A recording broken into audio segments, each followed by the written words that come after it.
Hello, boys and girls. Today in reading, we will segment. Segment, that's a big word. Segment means to break apart. So we're going to listen to some words and we're going to break them into the sounds that we hear. So before we begin, we need to make sure our listening ears are working. Can you put them on for me? All right, turn them on. Check them. Can you hear me? Can you hear me? Oh, good, your listening ears are working. That's all you need for this activity. My friend Mr. Bear is here, and Mr. Bear has come because he wants to give us some words that we're going to practice segmenting or breaking apart into sounds. Watch as I do the first few. All right, Mr. Bear, give us a word. Cat. Can you say it? Cat. Let's tap it. Cat.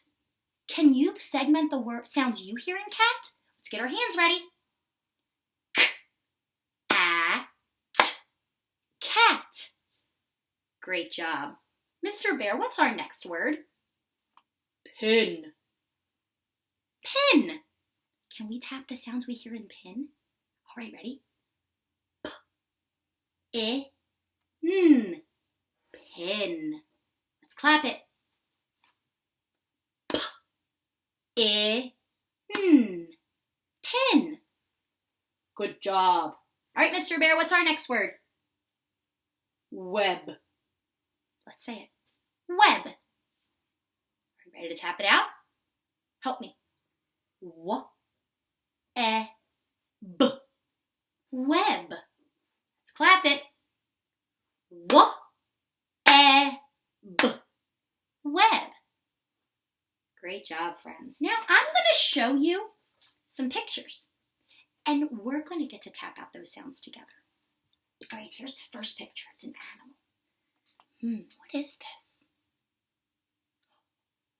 I heard someone say fox. You are correct, fox.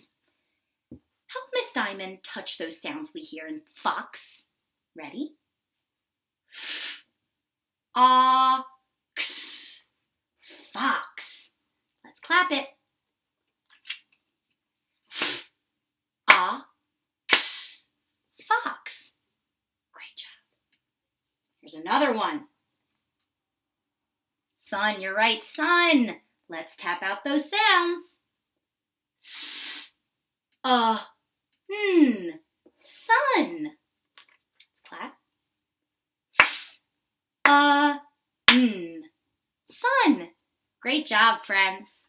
Remember, when you're saying words or learning to read and write words, words are made up of sounds, and all you have to do is listen to hear those sounds.